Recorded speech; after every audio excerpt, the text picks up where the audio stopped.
কোনোদিন নেশা করেননি, কোনোদিন স্মোকিং করেননি, মাছ মাংস খাই কম, কিন্তু হঠাৎ দেখা গেল হার্ট অ্যাটাক হয়ে গেল। এটি কিভাবে সম্ভব?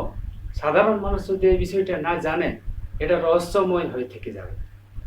এই যে করোনারি আর্টারিজ, সেখানে গিয়ে আমরা জানতে হবে বিষয়টা কি আছে আসলে। তো নমস্কার বন্ধুগণ, আজকের যে আলোচনা সেটি হচ্ছে হার্ট অ্যাটাক কী জিনিস, কিভাবে হয়, কেন হয়, এর সলিউশন কি আছে, এই বিষয়ে পুঙ্খানুপুঙ্খে আলোচনা করতে চলেছি ভিডিওতে। অনেক অনেক গরিব মানুষ হসপিটালে পড়ে আছে, টাকার অভাবে মারাও যাচ্ছেন, যার জন্য এই বিষয়টি আলোচনা করা দরকার আছে। হার্টের অসুখ মানে অপারেশন করতে গেলে প্রচুর খরচ, বাইপাস সার্জারি বা এনজিওপ্লাস্টি করতে হয়, অনেক কাটার চেরার ব্যাপার আছে, ওগুলা কিন্তু নেচারের বাইরে, ওগুলা কিন্তু সাকসেসফুল ট্রিটমেন্ট নয়। হার্ট অ্যাটাক বা চিকিৎসার ভাষায় এমআই বা করোনারি থ্রম্বোসিস বলা হয়। তো এটি একটি চিত্রের মাধ্যমে দেখুন।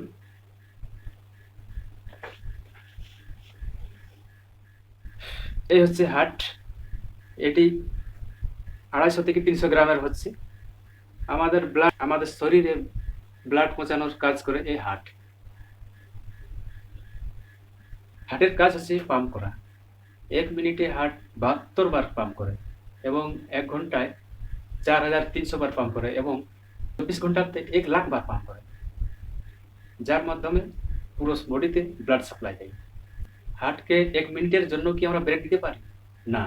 যদি আমরা ব্রেক দিই তো ইমিডিয়েট পেশেন্ট মারা যাবে। যতদিন বেঁচে থাকবেন ততদিন হার্ট কিন্তু পাম্প করবে। চলুন কিভাবে বডিতে ব্লাড সাপ্লাই করছে দেখা যাক। দেখুন, প্রথমে ব্রেনে চলে গেল, লেফট হ্যান্ডে গেল, রাইট হ্যান্ডে গেল, তারপর পেটে গেল, স্টোমাক, লিভার, কিডনি, পা পর্যন্ত সমস্ত শরীরে এইভাবে ব্লাডটা পৌঁছে দিচ্ছে হার্ট। বলুন তো, হার্টের নিজের জন্য কি ব্লাড সাপ্লাই দরকার আছে? অবশ্যই দরকার আছে। তার জন্য 3টি টিউবস আছে, নাম হচ্ছে করোনারি আর্টারিজ। তো হার্টের অসুখ মানে তার নিজের টিউবসে যে চর্বি জমে যায়, কোলেস্টেরল জমে যায় এবং সেইখানে ক্লট হয়ে যায় এবং হার্ট অ্যাটাক হয়। এটাকে বলা হয় হার্টের অসুখ। যেদিন পুরো ব্লাডটা বন্ধ হয়ে যায় সেদিন হার্ট অ্যাটাক হয়, মারা যায়। তো এই যে হার্টের টিউবস কত মোটা, বাচ্চারা যে পেন্সিলে লিখে তত মাত্র 3 mm এর মতো হয়। দেখুন, যদি এই জায়গাতে অ্যাটাক হয় তার মানে এটাকে বলা হয় মেজর হার্ট অ্যাটাক, আর যদি এই নিচে এখানে কোনোখানে হয় তো এটাকে বলা হয় মাইনর হার্ট অ্যাটাক।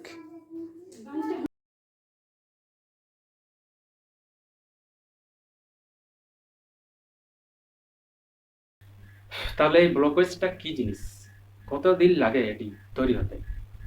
1 বছর, 1 মাস? না, এটি বছরের পর বছর সময় লাগে, বছরের পর বছর। তাহলে দেখা যাক ব্লকেজটি শুরু কখন হবে। একটি বাচ্চা জন্মাবে, বড় হতে থাকবে, ধীরে ধীরে 18-20 বছর পর্যন্ত যত চর্বি খাবে, ফ্যাট জাতীয় জিনিস খাবে, কোনো অসুবিধা নেই। কিন্তু যদি 20 বছর পর যে এক্সট্রা ফ্যাট তার কিন্তু শরীরের দরকার নেই, তারপর কি হবে, শরীরের নানা স্থানে সেটি ডিপোজিট হতে থাকবে এবং ব্লকেজ। ধরুন 20 বছর বয়সে ব্লকেজ শুরু হতে চলেছে, তো ধীরে ধীরে ধীরে ধীরে লেয়ার পর লেয়ার বছরের পর হতে হতে 60 বছর পরে সে জানতে পারলো যে তিনি নাকি হার্টের অসুখ। তার মানে 40 বছর লেগে গেল সেই ব্লকেজ তৈরি হতে। আমাদের হার্টের দরকার কেবলমাত্র 10% ব্লাড সাপ্লাই, যখন মানুষ বসে থাকে বা শুয়ে থাকে। আর যখন মানুষ হাঁটাচলা করে তখন 20% ব্লাড সাপ্লাই দরকার হয়। আর যখন দৌড়বে তখন কিন্তু 30% ব্লাড সাপ্লাইয়ের দরকার হবে। তো এবার হচ্ছে মেন পয়েন্ট, পয়েন্ট নম্বর 1 হচ্ছে, তো কিভাবে মানুষ জানবে যে তার হার্ট অ্যাটাক হয়েছে কিনা? যদি কেউ দৌড়তে দৌড়তে ব্যথা আছে, কষ্ট হয়, তার মানে জানবেন 70%-এর উপরে তার ব্লকেজ আছে।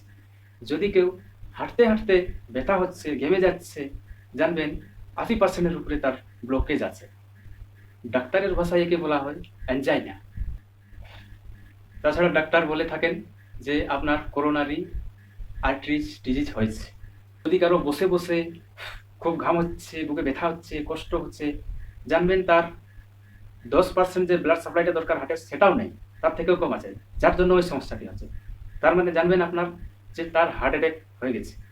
ব্যাপার হচ্ছে এই যে ব্লকেজটা, এই ব্লকেজটা কি মেটেরিয়াল দিয়ে তৈরি, এটা যদি আমরা জানি তাহলে আমরা হার্টের অসুখকে দূর করতে পারি।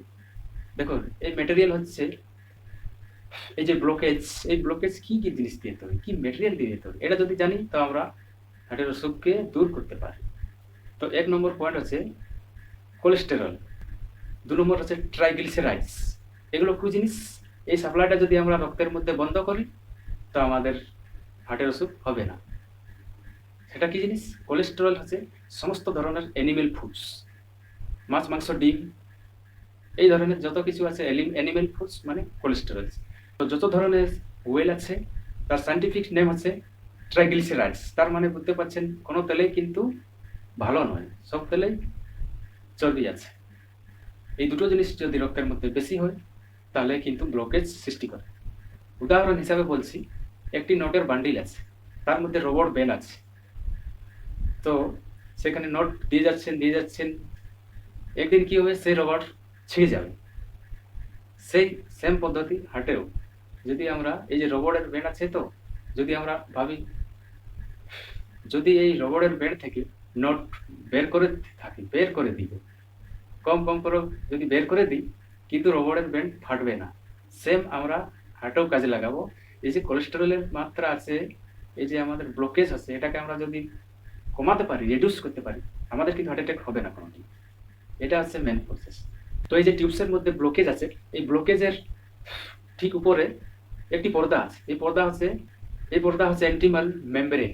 এই পর্দা কিন্তু ধীরে ধীরে যখন ব্লকেজ বাড়তে থাকে, এই পর্দা একদিন ফেটে যায়। ফেটে গেলে কেমিক্যাল রিলিজ হয়, সেখানে রক্তে মিশে গিয়ে ক্লট জমা হয় এবং সেখানে রক্ত চলাচলটা বন্ধ হয়ে যায়, যার ফলে হার্ট অ্যাটাক হয়।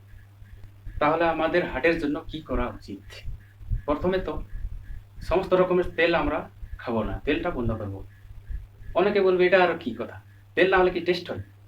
অবশ্যই হয়। বিনা তেলে রান্না প্রচুর টেস্ট হয় সবজি। দেখুন তেলটা আমরা বাদ দিচ্ছি, মশলাটা তো বাদ দিচ্ছি না, যার জন্য আমি একটা আলাদা ভিডিও বানাবো বিনা তেলে কিভাবে রান্না করা যায় এবং প্রচুর টেস্ট হয় সবজির, এটা পরে দেখাচ্ছি। তো আমরা চর্বি বন্ধ করবো, অ্যানিমেল ফুডস সমস্ত রকম বন্ধ করে দেবো যদি হার্টের পেশেন্ট হয়। আর যদি নর্মাল পেশেন্ট হয় তো কোনো কন্ট্রোল করে কোনো দিন খাবেন। কোলেস্টেরলস হচ্ছে যে কোনো ধরনের অ্যানিমেল ফুডস, মাছ, মাংস, ডিমের কুসুমটা, কিন্তু ডিমের কুসুমটা অনেক বেশি। তাছাড়া আমাদের যত ধরনের তেল আছে বাদ দিতে হবে। শাক সবজিটা প্রচুর খেতে হবে। হাঁটাচলা করতে হবে 35 মিনিট প্রতিদিন। তাছাড়া ব্যায়াম করতে হবে। তাছাড়া টেনশন কমাতে হবে। হাই ব্লাড প্রেশার কমাতে হবে, হাই সুগার কমাতে হবে।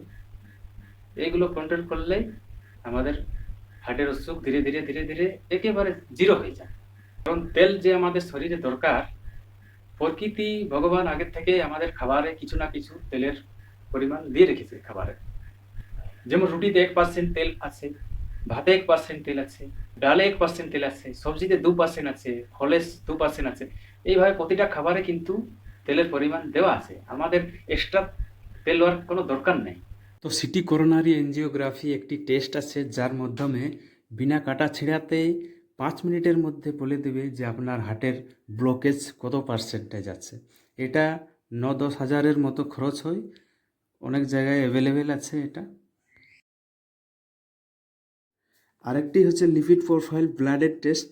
এটিতে আপনার বলে দেবে যে কোলেস্টেরলের মাত্রা কত আছে, ট্রাইগ্লিসারাইডের মাত্রা কত আছে, তাছাড়া এইচডিএল, আরও অনেক কিছু 6টা রকমের এখানে টেস্ট হয়। টোটাল বলে দেবে কত কি আছে। এগুলো কিন্তু জানা দরকার।